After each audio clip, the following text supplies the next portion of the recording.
Hello students, welcome back to Civil Science Kani. Myself Deepak Singh. Last session में हमने पढ़े थे अपने काइनेमेटिक पैरामीटर्स जो हमारे थे एक्सेलरेशन एंड वेलोसिटी और उस पर बेस हमने एक न्यूमेरिकल किया। So now the next topic in this fluid kinematics lecture is flow representation या फ्लो पार्टिंग के नाम से भी इसको बोला जाता है। तो बेसिकली हम लोग फ्लो रिप्रेजेंट करने के लिए हमारे पास में तीन पैरामीटर्स हैं, तीन लाइंस होती हैं जिसे हम बोलते हैं stream lines, path lines and streak lines. तो स्टार्ट करते हैं स्ट्रीम लाइन के साथ में। देखिए जैसे ही वर्ड आ रहा है स्ट्रीम का बेसिक मतलब क्या होता है? फ्लो। क्या मतलब होता है? फ्लो। तो बेसिकली आपकी फ्लो लाइंस को हम लोग स्ट्रीम लाइंस बोलते हैं। तो स्ट्रीम लाइन बेसिकली क्या होती है? जब आपका फ्लो हो रहा है तो उसके अंदर जो आपकी फ्लो वाली लाइंस हैं उनको हम बोलेंगे स्ट्रीम लाइंस। तो ये है क्या?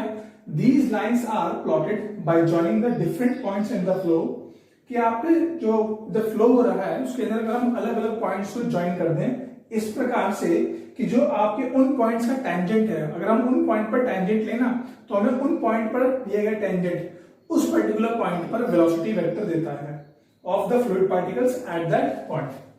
कैसे देखते हैं? पहले इसको देख लेते हैं कि भाई these are imaginary lines. Imaginary होती हैं या आपको ऐसे विजिबल तो होती नहीं है। दीज आर इनफाइनाइट होती हैं। They never intersect each other. देखते हैं कैसे। भाई मान लेते हैं कोई एक हमारा बॉडी है तो फ्लो हो रहा था,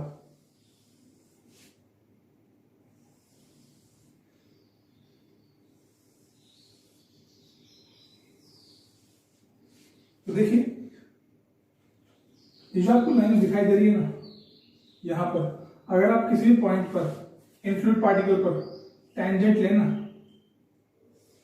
लेंगे तो क्या मिलेगा आपको मिलेगा वेलोसिटी वेक्टर। आपको मिलेगा वेलोसिटी वेक्टर। तो ऐसे सभी पॉइंट्स का अगर आप velocity vector at a particular point ले लें और उन सब पॉइंट्स को मिला दें तो आपको क्या मिलेंगी? Stream lines. तो ये सब क्या है? Stream lines. तो देखिए अच्छा यहां पर ये एक पॉइंट है ए, बॉडी के ऊपर एक पॉइंट है आपका ए। जिस वक्त आपका फ्लो आएगा और इस बॉडी पर टकराएगा तो क्या होगा? इस पर्टिकुलर पॉइंट ए पर आपका फ्लूइड की वेलोसिटी क्या हो जाएगी? जीरो हो जाएगी। तो इस ए पॉइंट पर वेलोसिटी क्या हो जाएगी? जीरो। इसे हम बोलते हैं stagnation point. This is stagnation point. तो जिस पॉइंट पर आपकी वेलोसिटी जीरो हो जाए इन द फ्लो उसे हम बोलेंगे stagnation point. It is a stagnation point. तो ये तो हो गया भाई हमारे पास कि ये वाली लाइंस कभी भी एक दूसरे को इंटरसेक्ट नहीं करती हैं, इनफाइनाइट होती हैं। और दीज आर इमेजिनरी लाइंस कि भाई आप ये ऐसी लाइंस हैं आप इन्हें प्लॉट करते हैं कि भाई अगर आप इन डिफरेंट पॉइंट्स को ज्वाइन कर दें तो इन पॉइंट्स पर अगर आप टेंजेंट ड्रॉ करेंगे ना तो इन पॉइंट्स पर इन फ्लूइड पार्टिकल्स की आपको वेलोसिटी वेक्टर मिल जाएगा। वेलोसिटी वेक्टर मिल जाएगा जो कि हमने प्रीवियस लेक्चर में बताया था ना, वेलोसिटी वेक्टर एंड एक्सेलरेशन, वही आपको यहां से मिल जाएगा। अच्छा अब हम बात करते हैं इक्वेशन ऑफ स्ट्रीम लाइंस की। Equation of stream lines. तो जब कभी भी फ्लो हो रहा है यानी कि स्ट्रीम लाइंस है तो देखिए स्ट्रीम लाइंस होने के लिए आपकी जो नेसेसिटी है वो ये है कि स्ट्रीम्स जब ही बन सकती हैं जब फ्लो पॉसिबल है। दैट मीन्स अगर फ्लो पॉसिबल ना हो तो स्ट्रीम लाइंस कैसे बन जाएंगी? तो फ्लो पॉसिबल होने के लिए जो हमारी एक कंडीशन है उसको हम क्या बोलते हैं? Continuity equation must be valid. Continuity equation must be valid जो कि del u upon del x plus del v upon del y plus del u upon del w should be plus del rho upon del t should be equal to 0 और various condition में हमने उसको manipulate कर लिया था। तो equation of stream lines हमें पता है कि जो हमारा वेलोसिटी वेक्टर है वो क्या है? It is u I cap plus v j cap plus w k cap. Okay अच्छा dr का मतलब क्या है? जो मूवमेंट हो रहा है उसके अलावा आपका पाथ फ्लो है। तो dr में आपका dx कंपोनेंट आएगा, ये x डायरेक्शन में है। dy कंपोनेंट आएगा, ये आपका y डायरेक्शन में है। और आपका dz का मतलब क्या है? जो आपका डिस्टेंस या डिस्प्लेसमेंट कवर किया है आपका z डायरेक्शन में। तो देख लेते हैं कि भाई हमारा एक पर्टिकुलर फ्लो हो रहा है, ये उस फ्लो की स्ट्रीम लाइन है। तो ये आपका dr, तो इस वक्त हम बात कर रहे हैं एक dr डिस्टेंस ट्रैवल किया है। तो देखें ये तो है आपका इनिशियल पॉइंट 1 एंड ये है आपका रिलेटिव पॉइंट 2। तो 1 से 2 एक्स डायरेक्शन में आपका कितना डिस्प्लेसमेंट हुआ dx का और y में dy का। तो ऐसे हम बोल रहे हैं, मैं कैसे बोल दूं थीटा, कोई दिक्कत, छोटा एंगल है तो लिख देते हैं डी थीटा। अच्छा, एक्स डायरेक्शन में आपका वेलोसिटी कंपोनेंट क्या होता है, इट इज स्मॉल u, और y डायरेक्शन में इट इज स्मॉल v। तो जब आप बात कर रहे हैं यहां से तो आपको एक चीज पता लगेगी कि भाई tan थीटा या tan d theta will be equal to क्या होता है, पंडित बद्री प्रसाद खरर बोले परपेंडिकुलर अपॉन बेस। तो परपेंडिकुलर अपॉन बेस क्या होगा, dy upon dx, dy upon dx, यानी कि dy का वैल्यू क्या है v और dx का क्या है u। ओके, अच्छा, अब यहां से हमारे पास में वैल्यू मिल जाएगी हमको किसकी, इक्वेशन ऑफ स्ट्रीमलाइंस की, और वो क्या होगी, वो होगी हमारे पास में, इसको हम यहां पर लिख लेते हैं कि भाई dx upon u equal to dy upon v। Similarly हम लिख सकते हैं dz अपॉन w। तो ये है आपकी 3 dimension differential equation of streamlines. It is a very important, बहुत ही ज्यादा इंपॉर्टेंट है। क्वेश्चन आएगा आपको सिंपल ये इक्वेशन लगाने सॉल्व हो जाएगा। 3 dimension differential equation of streamlines.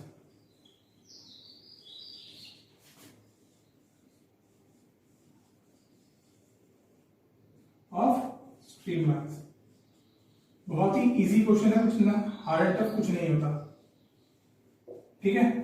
बस ध्यान रखना है जब भी, अगर आपको जब भी एग्जाम में, देखिए इसमें जब भी कोई क्वेश्चन आता है ना, तो ट्विस्ट क्या होता है, आपको ये चीज ध्यान रखनी है कि for a flow to occur, अगर आपको स्ट्रीमलाइंस निकालनी है तो उससे पहले आपको चेक करना होगा कि फ्लो हो भी रहा है या नहीं हो रहा है। तो यहां पर मैं नोट लिख देता हूं, नोट क्या है, whenever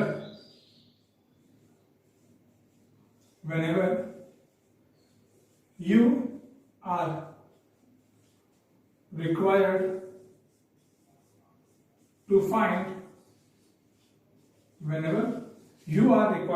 to find the equation of streamlines,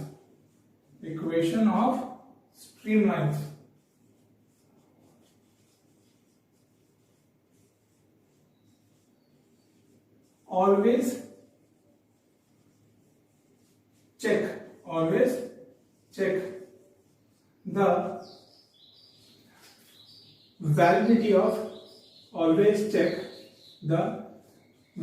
of continuity equation। तो अगर आपकी continuity equation वैलिड है तब तो फ्लो पॉसिबल है, नहीं है तो नहीं। अच्छा, अब यहाँ पर हो सकता है कि आपको लग रहा हो सर ये हर क्वेश्चन में थोड़ा मतलब कब चेक करें कब चेक ना करें। तो देखिए टाइम सेविंग के लिए आपको बता देता हूं मैं कि आपको हर क्वेश्चन में चेक नहीं करना होगा, ये आपको उस क्वेश्चन में चेक करना होगा कि आपको एक पर्टिकुलर क्वेश्चन दिया, आपको उसने बोला कि आपको पता करना है कि जो इक्वेशन ऑफ स्ट्रीमलाइन है वो क्या होगा।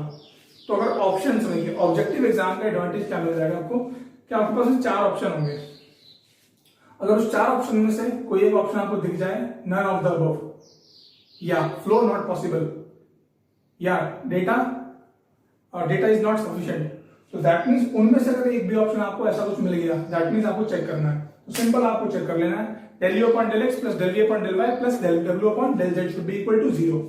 तो अगर मैं बोलूं फॉर अ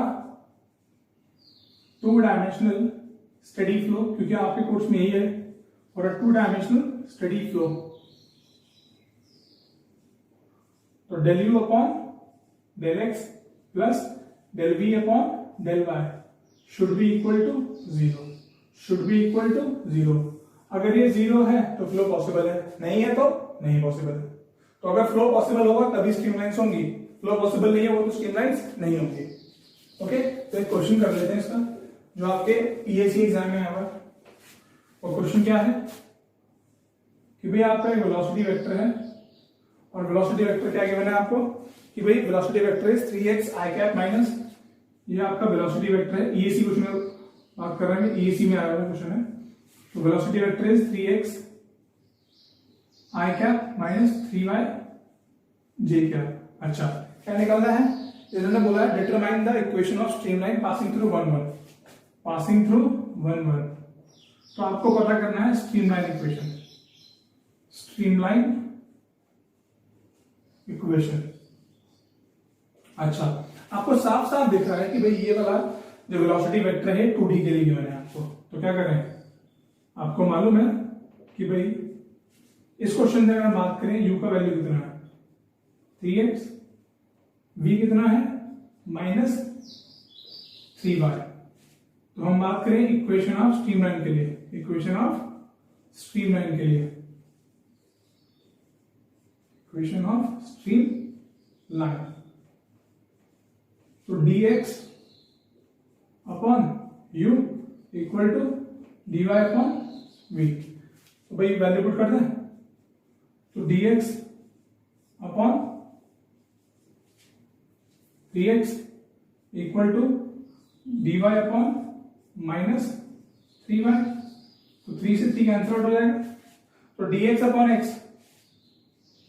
ठीक है, अब आपको क्या करना है? इक्वेशन ऑफ स्ट्रीमलाइन फॉर्म करना है ना, उसके लिए आपको क्या करना पड़ेगा? सिंपल सी बात है, ये सब जोड़ने पड़ेंगे ऐसे जितने भी आपके हों। तो on integrating it, on integrating it,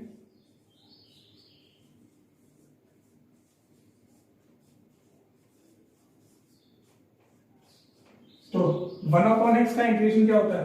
ln x। तो दिस इज ln x। ये क्या होगा? माइनस का ln y एंड प्लस का ln कांस्टेंट, प्लस का ln कांस्टेंट। अच्छा, अगर मैं इस ln y को लेकर आ जाऊं लेफ्ट साइड तो क्या बन जाएगा? ln x plus ln y, ln x plus ln y। तो ln x plus ln y, तो ln x plus ln y equal to ln constant. तो ln x plus ln y, तो it is ln xy, ln product होगा ना, equal to ln c। तो यहां से आपको पता हो जाएगा कि भाई xy will be equal to c। Okay, तो एट पॉइंट 1,1, एट पॉइंट 1,1, तो अगर आप x एंड y को 1 1 पुट कर दें तो कांस्टेंट की वैल्यू कितनी आएगी? 1 आएगी। तो xy will be equal to 1, that means x equal to 1 upon y। so this is the equation of streamline। ये क्वेश्चन आपका EAC में आया हुआ है, बहुत इजी क्वेश्चन होते हैं इसके, कोई हार्ड टफ नहीं होता। आई होप आपको समझ में आया होगा। तो ये था हमारा स्ट्रीमलाइन। तो नेक्स्ट इज पाथलाइन। पाथलाइन से जैसे कि नाम में लिखा हुआ है, ये पाथ बताता है आपको, कि रास्ता बताता है। ये आपको बताएगा कि एक पर्टिकुलर फ्लूइड पार्टिकल ने कि कौन सा रास्ता अपनाया during the flow, during the flow. It is just like कि हम 10 बंदे हैं और 10 बंदों को एक पर्टिकुलर डेस्टिनेशन पर पहुंचना है। जब हम जा रहे हैं तो हमने कौन सा रास्ता फॉलो किया, तो इंडिविजुअल बंदे का जो रास्ता होगा उसी को हम बोलेंगे पाथ लाइन। तो हम इंडिविजुअल फ्लूइड पार्टिकल्स का अगर रास्ता ट्रेस कर लेना, उसी को हम क्या बोलेंगे? Path lines. So these are the actual path traced by a single particle. तो हम यहाँ पर फोकस कर रहे हैं सिंगल पार्टिकल के ऊपर, कि एक सिंगल पार्टिकल जो है आपका वो मूव कहां, किस रास्ते से कर रहा है। The particle will show the velocity at a particular instant of time. तो जो आपका ये होगा पार्टिकल, अगर आप बोले कि भाई एक पाथ लाइन है, तो जो पाथ लाइन को ट्रेवल कर रहा होगा, यानी कि वो ट्रेस कर रहा होगा रास्ता, तो आप पाथ लाइन पर ना एक पर्टिकुलर पॉइंट पर, पॉइंट का मतलब क्या है कि अगर आप बात करें स्टार्ट हुआ एक हम बात कर लेते हैं यहां पर कि भाई ये है पार्टिकल, ये ऐसे मूव कर रहा है, या जैसे फ्लो होता है कर लेते हैं कि ये एक पार्टिकल है आपका, ये कुछ ऐसे ऐसे मूव करके जा रहा है आगे।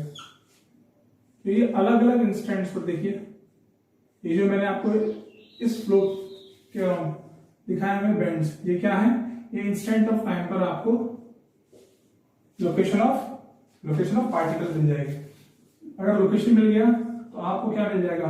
इन पार्टिकल्स का वेलोसिटी भी मिल जाएगा। तो ये आपका पार्टिकल 1 है। सिमिलरली मान लो कि एक पार्टिकल है 2, वो ऐसे गया, ऐसे गया, ऐसे ऐसे ऐसे ऐसे। तो ये क्या हो गया आपका, ये आपके सेकेंड पार्टिकल का पाथ है। तो सेकेंड पार्टिकल ने अपनी स्टार्टिंग पोजीशन यानी जहां से फ्लो स्टार्ट हुआ था, यहां से फ्लो स्टार्ट हुआ था, अपने डेस्टिनेशन तक पहुंचने में क्या पाथ ट्रेस किया, उसी का नाम क्या है, path line. So this is particle 2। तो the particle will show the velocity at a particular instant of time. तो इस वक्त आपकी जो वेलोसिटी आपको पता लग जाएगी, ये बेंड्स पर ये दिखाई दे रहे हैं ना बेंड्स, ये आपको मैंने सिंपल इंस्टेंट्स शो किया है। ओके, तो आप इन इंस्टेंट्स ऑफ टाइम पर इनको ज्वाइन कर दीजिए, आपको क्या मिल जाएगा, आपको पाथ लाइंस मिल जाएंगी, आपको पाथ लाइंस मिल जाएंगी। एंड दे कैन श्योरली, आपको दिखाई दे रहा है आपको कि ये एक दूसरे को इंटरसेक्ट कर सकती हैं। तो these our path lines, path lines. तो स्ट्रीम लाइंस में क्या करना था, स्ट्रीम लाइंस पहली बात तो आपको पता है कि भाई जो स्ट्रीम लाइंस है उसमें आप क्या करेंगे, वो एक दूसरे को इंटरसेक्ट नहीं करती हैं। और दूसरी बात, उसमें अगर आप सारे पार्टिकल्स की इंस्टेंटेनियस लोकेशन देखें और उनकी लोकेशन को देखकर वेलोसिटी वेक्टर निकालें, तो उन पार्टिकल्स को आप ज्वाइन कर देंगे, क्या मिल जाएगा आपको, स्ट्रीमलाइन। यहां पर हम बात करते हैं इंडिविजुअल पार्टिकल की, वहां बात करते हैं बहुत सारे पार्टिकल्स की। ये डिफरेंस है, पाथ मतलब रास्ता। तो इंडिविजुअल पार्टिकल ने क्या रास्ता अपनाया during its flow, that is path lines. Now next one is streak lines. So हमारा नेक्स्ट टॉपिक क्या है इसमें, स्ट्रीक लाइंस। स्ट्रीक लाइंस में देखिए है क्या कि it gives the motion of different particles